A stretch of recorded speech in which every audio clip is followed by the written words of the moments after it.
अस्सलाम वालेकुम। आज का हमारा लेक्चर है nature and uses of psychological testing पे। जैसे कि हमने पीछे इसके टूल्स और इसकी डेफिनेशन वगैरह को डिस्कस किया था और फर्स्ट चैप्टर को स्टडी किया, आज हम इसकी nature use of psychological test के बारे में पढ़ेंगे। ठीक है, तो आइए स्टार्ट करते हैं। साइकोलॉजिकल टेस्ट बेसिकली ये टूल्स होते हैं किसके लिए? असेसमेंट के लिए, क्योंकि हम असेसमेंट करने जा रहे हैं, उसमें हमने टेस्ट को यूज़ करना है for the purpose of assessment. And any tool can be an instrument of good और harm depending on how it is use. और वो कह रहे हैं कि साइकोलॉजिकल टेस्टिंग में अगर हम किसी भी टेस्ट को यूज़ करते हैं तो वो एज अ टूल यूज़ होता है, और जब हम टूल को अप्लाई करते हैं और टूल को एज अ इंस्ट्रूमेंट ले रहे होते हैं तो वो आपके लिए गुड भी हो सकता है और हार्म भी हो सकता है, क्योंकि उसके सम बेनिफिट्स होते हैं और कुछ ड्रॉबैक्स भी होते हैं। और ये उस टेस्ट टेकर पे डिपेंड कर रहा होता है वो किस तरह उसको एडमिनिस्टर कर रहा है। ठीक है, तो उसको बहुत केयरफुली कंडक्ट करवाना चाहिए। अगर उसमें थोड़ी सी भी डिस्क्रिपेंसी आ जाए या कोई भी डिफ़िकल्टी हो तो ये टेस्ट जो हैं वो हार्मफुल भी हो सकते हैं किसी पर्सन की लाइफ के लिए। ओके, नेक्स्ट है use and varieties of psychological test. हम कैसे और किस तरह इनको यूज़ कर सकते हैं? Traditionally the function of psychological test is to measure the difference between individuals or between the reaction of the same individual under the different circumstances। सबसे पहले इसका सबसे बेसिक यूज़ जो है वो ये है कि साइकोलॉजिकल टेस्ट जो हैं या इनको हम कैसे अप्लाई कर सकते हैं, ये यूज़ होते हैं इंडिविजुअल के डिफरेंसेस को मेजर करने के लिए। इंडिविजुअल के जो रिएक्शंस होते हैं और उनके जो डिफरेंट सर्कमस्टांसिस होते हैं, डिफरेंट सिचुएशंस होती है, एक इंडिविजुअल को दूसरे से जो डिफ्रेंशिएट करवाती है, उनको मेजर करने के लिए हम साइकोलॉजिकल टेस्टिंग को अप्लाई करते हैं। ओके, नेक्स्ट जो चीज़ आ जाती है कि हमारे पास इनके यूजेस क्या हैं, मेजर एप्लीकेशंस क्या हैं, साइकोलॉजिकल टेस्ट बेसिकली कहाँ कहाँ पे अप्लाई किए जा सकते हैं। तो इसका फर्स्ट जो फंक्शन है वो है identification of mentally retarded person. मतलब कि हम इनको यूज़ कर सकते हैं मेंटली रिटार्डेड पर्सन को गैस करने के लिए, उनको डायग्नोस करने के लिए, जो उनके अंदर प्रॉब्लम्स हैं या इलनेसेस हैं उनको डिफ्रेंशिएट करने के लिए हम यूज़ कर सकते हैं साइकोलॉजिकल टेस्ट को। The detection of intellectual deficiencies remains an important application of certain type of psychological test। Means के हम उनको डिटेक्ट कर सकते हैं, हम देख सकते हैं, बता सकते हैं कि किस किस एरिया में क्या डेफिशिएंसीज हैं जिसकी वजह से ये मेंटली रिटार्डेड पर्सन बन गया है, या उनको क्या प्रॉब्लम्स आ रही हैं, किस वजह से उसकी मेंटल जो कैपेबिलिटी है वो डाउन हो गई है। ठीक है, तो हम इसको गैस करने के लिए different type of test use करते हैं। स्पेशली हम आईक्यू टेस्ट, आईक्यू लेवल वगैरह चेक करने के लिए उनको टेस्ट अप्लाई करते हैं ताकि पता चल सके कि इसकी नॉर्मल जो रेंज है उससे कितना अवे है, जिसकी वजह से इसका मेंटली जो फंक्शंस हैं वो डिस्टर्ब हैं, वो मेंटली इल है पर्सन। ठीक है, आई होप कि यहाँ तक आपको समझ आ गई होगी। ओके, नेक्स्ट देखते हैं कि एक और इसका यूज़ जो है वो है साइकोलॉजिकल टेस्टिंग का एजुकेशनल सेटिंग में। एजुकेशनल सेटिंग में अल्फ्रेड बीने जो है उसने इंटेलिजेंस टेस्ट को यूज़ किया था। Educational use of psychological test में आ जाती है ये सबसे बेसिक चीज़ के classification of children with reference to their abilities, differentiation of instructions, identification of outstandingly slow और फास्ट लर्नर्स के बारे में। उसके अलावा educational and occupational counselling of high school and college students के बारे में। उसके अलावा selection of the applications for the professional schools. Means के एजुकेशनल सेटिंग्स की अगर बात की जाए तो इसको अल्फ्रेड बीने ने भी यूज़ किया था। उसने डिफरेंट मेंटली रिटार्डेड चिल्ड्रन को और उनकी जो डिफ्रेंशिएशन है एक से दूसरे के बिटवीन, उन सब को डिफ्रेंशिएट करने के लिए इंटेलिजेंस टेस्ट को यूज़ करते हुए, एजुकेशनल सेटिंग्स में यूज़ करते हुए उसने ये डायग्नोज़ किया था कि एक पर्सन का दूसरे से क्या डिफरेंस है, ठीक है। उसके अलावा जो स्लो लर्नर्स होते हैं उनकी कैपेबिलिटी को चेक करने के लिए, फ़ास्ट लर्नर को चेक करने के लिए, उनका आईक्यू लेवल चेक करने के लिए हम साइकोलॉजिकल टेस्टिंग को यूज़ करते हैं। उसके अलावा हम काउंसलिंग के लिए स्कूल में जो हाई स्कूल्स के बच्चे होते हैं जिनको जो है अपनी स्टडी में इश्यूज़ आ रहे होते हैं, उनकी जो स्टडी एरिया होता है, रीडिंग राइटिंग इम्पेयरमेंट्स होती हैं, उनको जज करने के लिए, उनको डायग्नोज करने के लिए, या फिर कॉलेज स्टूडेंट्स के जो पर्सनल इश्यूज़ भी आ जाते हैं और एजुकेशनल इश्यूज़, इन सब को हैंडल करने के लिए हम काउंसलिंग में भी इसको यूज़ करते हैं। एज अ काउंसलर वहाँ पे ट्रीट किया जाता है उनको एजुकेशनल सेटिंग्स में स्टूडेंट्स को, ठीक है। उसके अलावा selection of the application for professional schools means के कोई भी प्रोफेशनल बनने जा रहा है या किसी प्रोफेशनल सेटिंग्स पे हम इसको यूज़ करके, या स्कूल में किसी का एडमिशन करवाने के लिए हम इसको यूज़ करते हैं एजुकेशनल सेटिंग में साइकोलॉजिकल टेस्टिंग को। अंडरस्टैंड? ओके। नेक्स्ट है selection and classification of industrial personnel means के test provide helpful in matters such as hiring, job, assignment, transfer, promotion और टर्मिनेशन। बेसिकली इसका पर्पस ये होता है कि ये डायग्नोज करे पर्सन की कैपेबिलिटीज़ को, तो हम साइकोलॉजिकल टेस्टिंग के थ्रू, स्पेशली साइकोलॉजिकल जो टेस्ट होते हैं वो किसी भी पर्सन के ऊपर अप्लाई करके हम उसकी जॉब हायरिंग के बारे में कि किसी एम्प्लॉय को अगर किसी ऑर्गेनाइजेशन में हायरिंग करनी है, उसको उसकी कैपेबिलिटी को चेक करना है, उसके स्किल्स, पर्सनल स्किल्स को गैस करना है, या फिर उसकी कोई भी परफॉर्मेंस चेक करने के लिए, उसकी प्रमोशन को देखते हुए उसको टर्मिनेट करने के लिए हम डिफरेंट काइंड ऑफ असेसमेंट के थ्रू या टेस्टिंग के थ्रू हम इसको मेजर कर सकते हैं और उसको डायग्नोज कर सकते हैं, ठीक है। उसके अलावा क्या है इसका यूज़ के हम इंडिविजुअल काउंसलिंग में भी साइकोलॉजिकल टेस्टिंग को यूज़ करते हैं।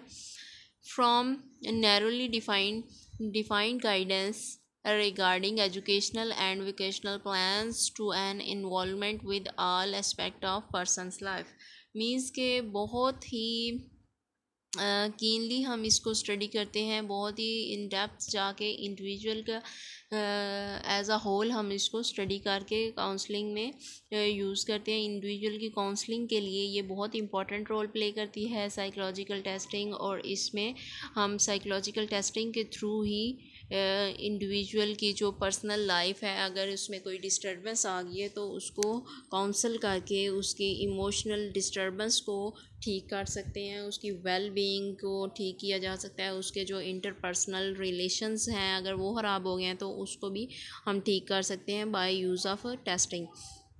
Have become increasingly prominent objective of the counselling, मतलब कि हम टेस्टिंग को यूज़ करके काउंसलिंग जो है वो कर सकते हैं। अगर काउंसलिंग करने की ज़रूरत पड़ रही है तो हम उसमें टेस्टिंग यूज़ करेंगे, उस पर्सन की बेसिक प्रॉब्लम को जज करेंगे और उसके अकॉर्डिंग हम उसका ट्रीट करेंगे, उसकी ट्रीटमेंट प्लान बनाएंगे, ठीक है।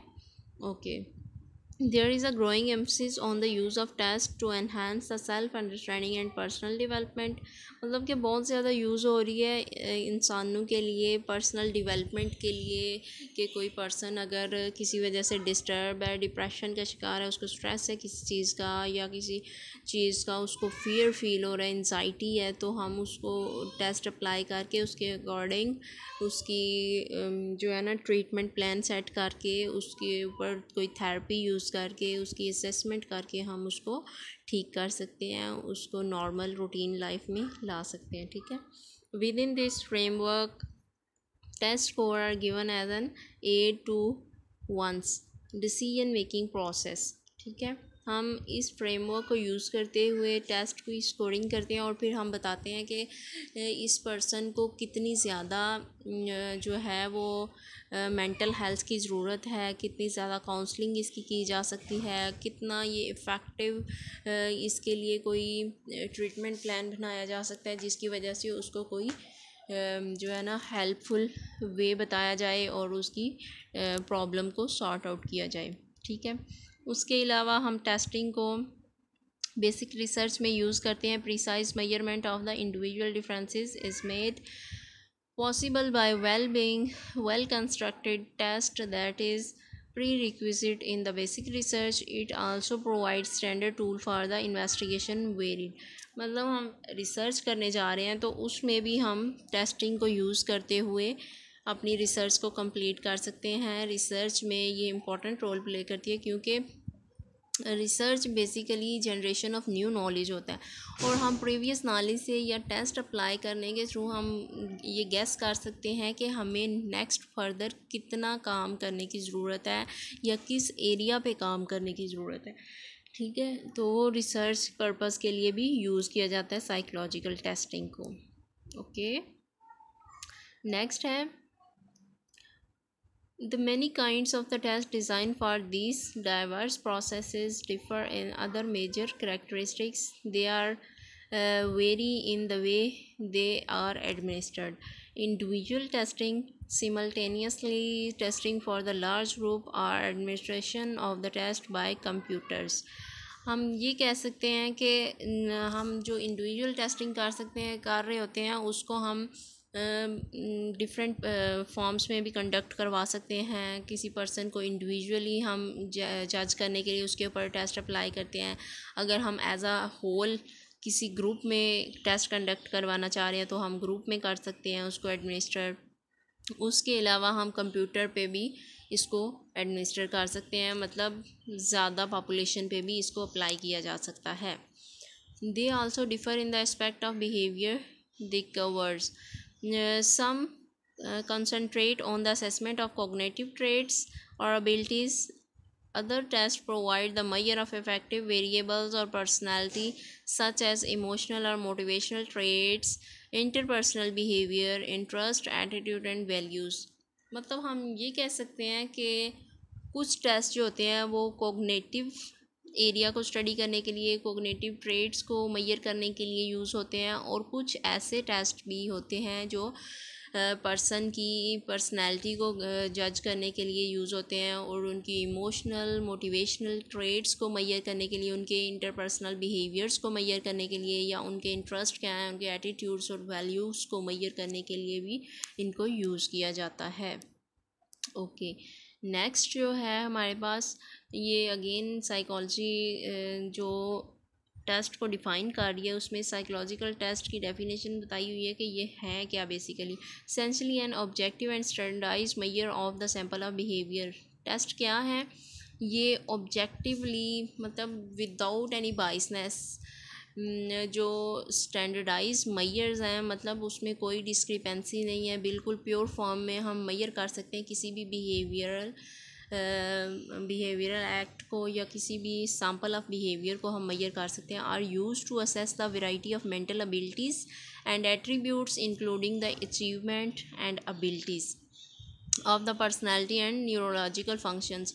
मतलब ये बेसिकली हम इन पर्पज़ के लिए यूज़ कर सकते हैं कि हम इन टेस्ट के थ्रू मेंटल एबिलिटीज़ को चेक कर सकते हैं, उनकी एट्रीब्यूट्स क्या हैं, उनकी जो अचीवमेंट्स हैं उनके बारे में मेजर किया जा सकता है। पर्सन की एबिलिटीज़, पर्सनैलिटीज़ और न्यूरोलॉजिकल फंक्शनिंग, उनकी जो न्यूरोलॉजिकल बेसिस ऑफ बिहेवियर्स होते हैं उनको हम स्टडी कर सकते हैं कि कैसे न्यूरॉन्स के थ्रू इन्वॉल्व हो गए न्यूरॉन्स जो हैं वो कैसे बिहेवियर पे इफ़ेक्ट कर रहे होते हैं। ठीक है, उसके अलावा personality test are administer for the wide variety of reasons from diagnosing and psychopathology. E G. Personality disorders में इसको यूज़ किया जाता है, डिप्रेसिव डिसऑर्डर्स में to scoring the job candidates.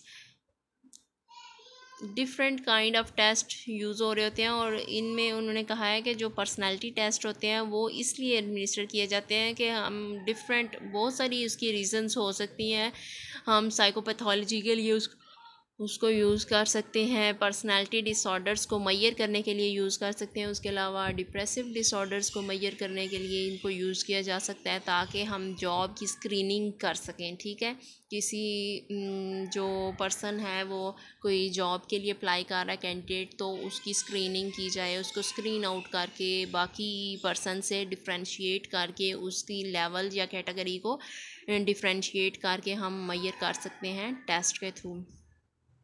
They may be use in an educational setting to determine personality strength and weakness. मतलब educational setting में हम इसको यूज़ करके देख सकते हैं कि इस पर्सन के अंदर क्या वीकनेसेस हैं और क्या इसके स्ट्रॉन्ग पॉइंट्स हैं, क्या प्लस पॉइंट्स हैं। ठीक है, उसके बाद है बिहेवियर एंड सैम्पल।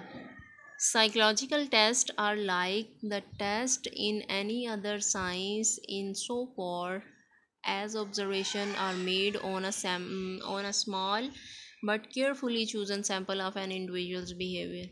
जो साइकोलॉजिकल टेस्ट होते हैं वो दूसरे टेस्ट की ही तरह ही होते हैं, जैसे हम दूसरे साइंसेस में टेस्ट को यूज़ करते हैं और अप्लाई करते हैं, इसी तरह हम इसमें भी ऑब्जर्वेशन करके एक स्मॉल जो ग्रुप बना रहे होते हैं, मतलब एक छोटे लेवल से हम ऑब्जर्वेशन स्टार्ट करते हैं और फिर केयरफुली चूज़ करते हैं एक सैम्पल ऑफ बिहेवियर, ताकि इंडिविजुअल की सैम्पल्स को लेके उनको मेजर किया जाए, उनके बिहेवियर को गैस किया जाए। वेदर और not the test adequately covers the behaviour under consideration depend on the number and nature of the item in the sample.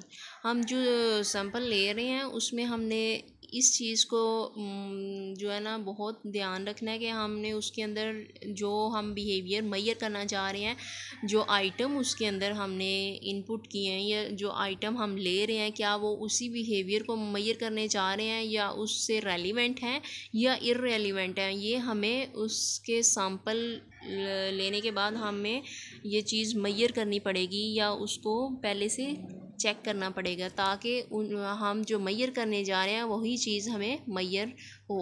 ठीक है, ताकि बिहेवियर का पता चल सके।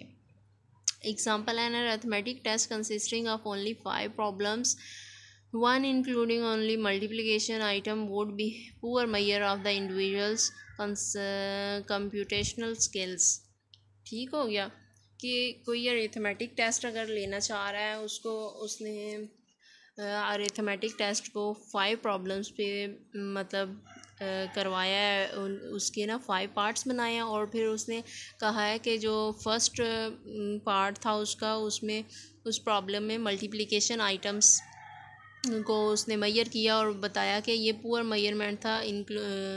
जो इंडिविजुअल टेस्ट दे रहा था उसकी जो परफॉर्मेंस आई थी वो पुअर थी, क्योंकि वो उसका कंप्यूटेशनल स्किल्स जो थे वो लो थे।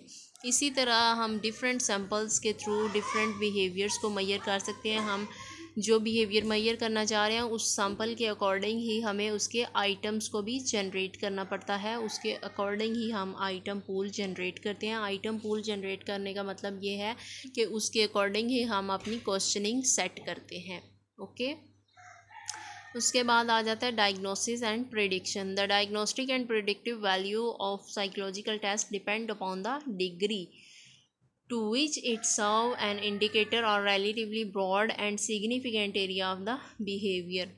कि हम इसमें ना डायग्नोस्टिक और प्रेडिक्टिव वैल्यूज़ जो होती हैं साइकोलॉजिकल टेस्ट की, वो डिपेंड कर रही होती हैं कि हम किस तरह किसी भी इंडिविजुअल को मेजर करने के लिए वो कैसे हम इसको मेजर कर सकते हैं। इंडिविजुअली इंडिकेटर होता है वो relatively broad and significant area of the behaviour. जिस बिहेवियर को हम मेजर करने जा रहे हैं उस एरिया का वो इंडिकेटर है, ताकि हमें पता चल सके कि इसका ये किस तरह हम इसको प्रेडिक्ट कर सकते हैं या उसको डायग्नोज कैसे करना है। ठीक है, measurement of the behaviour of the sample directly covered by the test is rarely the goal of the psychological testing, but instead it demonstrates that there is a close corresponding between the applicant's scores and her performance। वो कहते हैं कि किसी भी behaviour को major करने के लिए जो हम उसका सैम्पल ले रहे हैं वो कवर कर रहा होता है इस चीज़ पे कि हमारा गोल क्या है, हम क्या चीज़ जो है वो किसको टारगेट कर रहे हैं, क्या चीज़ मेजर करना चाह रहे हैं और उसके अकॉर्डिंग फिर उसके स्कोरिंग क्या आई है और उसकी परफॉर्मेंस क्या है, उसका जो केस है वो किस तरह हम डायग्नोज कर सकते हैं और उसमें उसने कितना ज़्यादा परफॉर्म किया है और हमारा पर्पस क्या था उसको मेजर करने का, उसको डायग्नोज करने का। ठीक है, prediction commonly can not a temporal estimate such as the individual's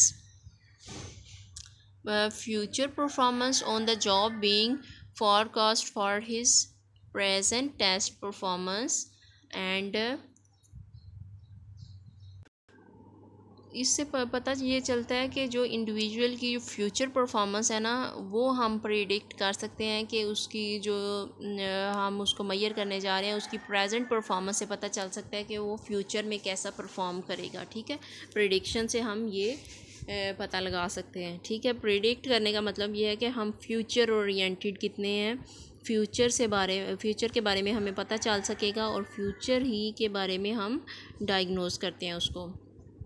In broader sense, diagnosis of present conditions such as retardation or emotional disorders imply a prediction of what the individual will do in the situation other than the present test।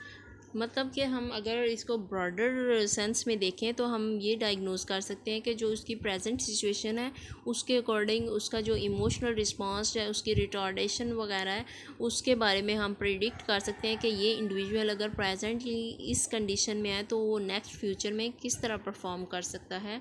ये सारा इससे जज किया जा सकता है या gas किया जा सकता है। ठीक है, it is logical then to regard all tests as behavior sample from which prediction regarding other behavior can be made। Different type of test can be characterized as variant of basic patterns। हम logically ये देख सकते हैं कि जो test है वो behavioural sample को मतलब जिससे हम प्रेडिक्शन ले रहे हैं वो दूसरे बिहेवियर के बारे में हमें बताएगा कि एक बिहेवियर का दूसरे से कितना डिफरेंस है। ठीक है, और फिर हमें ये भी पता चलेगा कि डिफरेंट टाइप के जो टेस्ट होते हैं वो डिफरेंट पैटर्न के बने होते हैं और उनके पैटर्न भी डिफरेंट होते हैं और वो डिफरेंट बिहेवियर्स को, डिफरेंट सैम्पल्स को मेजर कर रहे होते हैं। ठीक है, उसके बाद psychological test are formalised measure of mental functioning, most are objective and quantifiable. बहुत सारे साइकोलॉजिकल टेस्ट जो होते हैं वो ऑब्जेक्टिव होते हैं और क्वांटिफाई उनको किया जा सकता है। However the certain objective projective test में involve some level of subjective interpretation. कुछ ऐसे प्रोजेक्टिव टेस्ट भी होते हैं जैसे टीएडी है, इसमें हम सब्जेक्टिव इंटरप्रिटेशन कर सकते हैं किसी भी इंडिविजुअल का लेवल चेक करने के लिए और उसकी परफॉर्मेंस चेक करने के लिए। ठीक है, ये सब्जेक्टिव इंटरप्रिटेशन के साथ हम उसको मेजर करते हैं इस टेस्ट के थ्रू, प्रोजेक्टिव टेस्ट के थ्रू। ठीक है, also known as inventories, measures, questionnaires, scale psychological tests are administered in variety of settings including preschool, primary, secondary school, college and university, hospital, outpatient, healthcare। Different settings में different kind of test, scale, measurements इनको यूज़ किया जाता है। Questionnaire के through हम data collect कर सकते हैं और टेस्ट के थ्रू भी हम इनको एडमिनिस्टर कर सकते हैं। और इसमें कौन कौन सी ज़्यादातर ऑर्गेनाइजेशन इन्वॉल्व होती हैं, स्कूल्स इन्वॉल्व होते हैं, कॉलेजेस, यूनिवर्सिटी में अप्लाई किया जा सकता है, हॉस्पिटल्स में, out patient health care centre में और सोशल एजेंसीज़ वगैरह में। They come a variety of formats including the written, verbal and computer administered. मतलब हम इसको डिफरेंट फॉर्मेट्स में यूज़ कर सकते हैं। रिटन भी हो सकता है, वर्बल भी हो सकता है और कंप्यूटर एडमिनिस्ट्रेशन भी हो सकती है, कंप्यूटर पे भी हम इसको कंडक्ट कर सकते हैं। उसके बाद आ जाता है principle of psychological testing.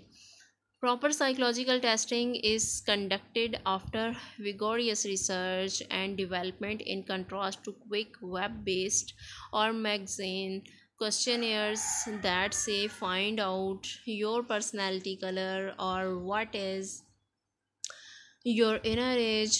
Proper psychological testing consists of the following। यहाँ पे वो बात कर रहे हैं, हम बात करते हैं कि जो प्रिंसिपल ऑफ साइकोलॉजिकल टेस्टिंग है वो क्या है। यहाँ पे डिफरेंट साइकोलॉजिकल टेस्ट हैं वो उनको कंडक्ट किया जाता है for proper uses and diagnosis. ठीक है, तो बहुत सारे टेस्ट जो होते हैं वो रिसर्च बेस होते हैं, उनको स्टैंडर्डाइज मेजरमेंट के थ्रू एक प्रॉपर स्टैंडर्डाइज तरीके से पहले डेवलप किया जाता है, उसके बाद अप्लाई किया जाता है। ठीक है, तो इसमें हम डिफरेंट क्वेश्चनियर्स भी बनाते हैं और टेस्ट इन्वेंटरीज भी बनती है। सबसे पहले स्टैंडर्डाइजेशन इसका एक बेसिक प्रिंसिपल है कि कोई भी टेस्ट बनाने के लिए उसको स्टैंडर्डाइज होना ज़रूरी है। All procedures and steps must be conducted with consistency and under the same environment to achieve the same testing performance from those being test। मतलब जो हम टेस्ट करने जा रहे हैं उसकी परफॉर्मेंस जो है उस टेस्ट की मेजरमेंट जो है, सारे प्रोसेस और प्रोसीजर जो स्टेप्स हम कंडक्ट कर रहे हैं उस टेस्ट को स्टैंडर्डाइज होना चाहिए। टेस्ट की जो कंसिस्टेंसी है वो जो है चेंज नहीं होनी चाहिए, उसमें वेरिएबिलिटी ना आए। उसके अलावा जो सेम इन्वायरमेंट है, जिस तरह का हम टेस्ट अप्लाई करना चाह रहे हैं या बिहेवियर को मेजर करना चाह रहे हैं, उसी इन्वायरमेंट में उसको कंडक्ट किया जाए और उसी के अकॉर्डिंग ही उसको बनाया जाए। ठीक है, नेक्स्ट है objectivity. Scoring is free of objective judgements और biased based on the fact that the same result are obtained on the test from everywhere। मतलब टेस्ट के अंदर उसकी एक ये भी नेचर होनी चाहिए या एक उसका प्रिंसिपल ये भी है कि उसमें ऑब्जेक्टिविटी होनी चाहिए। जो एक पर्सन अगर उसका रिज़ल्ट एक बंदे के ऊपर सेम आ रहा है तो जो दूसरे बंदे के ऊपर भी हम अप्लाई करेंगे तो उसका रिज़ल्ट सेम होगा, क्योंकि उसकी स्कोरिंग ऑब्जेक्टिव है। अगर उसका येस या नो में आंसर है तो टिक या क्रॉस में ही होगा, 1 या 0 ही आएगा, इसके अलावा 3 4 नहीं हम उसको लिख सकते। ठीक है, test norms. The average test score within a large group of people where the performance of one individual can be compare to result of the other by establishing a point of comparison और framework of the reference. Basically जो test score होते हैं हम large group में conduct करते हैं और उसकी परफॉर्मेंस को हम फिर जो हमने सैम्पल लिया होता है, अगर हम किसी एक क्लास के ऊपर एक टेस्ट अप्लाई कर रहे हैं तो हम उसको ओवरऑल जो पूरा हमारा प्रोग्राम है या पूरा हमारा सेमेस्टर सिस्टम है उसके ऊपर हम जितने भी स्टूडेंट्स हैं उसके ऊपर हम जेनेरिकली उसका रिज़ल्ट इम्प्लीमेंट कर सकते हैं कि अगर एक क्लास की परफॉर्मेंस इतनी आ रही है तो उसकी परफॉर्मेंस या उस कैटेगरी के जो बाकी स्टूडेंट्स हैं उनका भी रिज़ल्ट आलमोस्ट ऐसा ही होगा, मतलब वो उस टेस्ट के नॉर्म्स होंगे। ठीक है, reliability obtaining the same result after multiple testing. मतलब रिलायबिलिटी होनी चाहिए टेस्ट को जब हम बना रहे हैं या टेस्ट कंडक्ट कर रहे हैं, तो उसका ये एक प्रिंसिपल ये भी है कि उसके अंदर रिलायबल मटेरियल होना चाहिए। जो भी हम ऑब्टेन करना चाह रहे हैं सेम रिज़ल्ट, अगर हम उसको मल्टीपल टेस्टिंग के थ्रू हम उसको डायग्नोज करते हैं तो उसका रिज़ल्ट मल्टीपल टेस्टिंग या मल्टीपल पर्पस से भी सेम ही आए, रिलायबल हो, वो चेंज ना हो। ठीक है, वैलिडिटी क्या है इसके अंदर? वैलिडिटी भी होनी चाहिए। टेस्ट की वैलिडिटी ये होती है, the type of test being administered must measure what is intended to be measure. हम जो मैयर करने जा रहे हैं वही चीज़ वो टेस्ट मैयर करे। अगर हम इंटेलिजेंस का टेस्ट अप्लाई कर रहे हैं तो वो इंटेलिजेंस को ही मैयर करे, वो कोई डिप्रेशन का टेस्ट ना हो या डिप्रेशन को मैयर ना करे, बल्कि जिस चीज़ को हम मैयर करना जा रहे हैं वही टेस्ट वो मैयर करे। ठीक है, तो थैंक यू, ये है हमारा आज का लेक्चर। इंशाल्लाह मिलते हैं जूम मीटिंग में, फिर आपसे जो भी क्यूरी होगी उसके बारे में डिस्कशन होगी। सी यू, ओके, अल्लाह हाफ़िज़।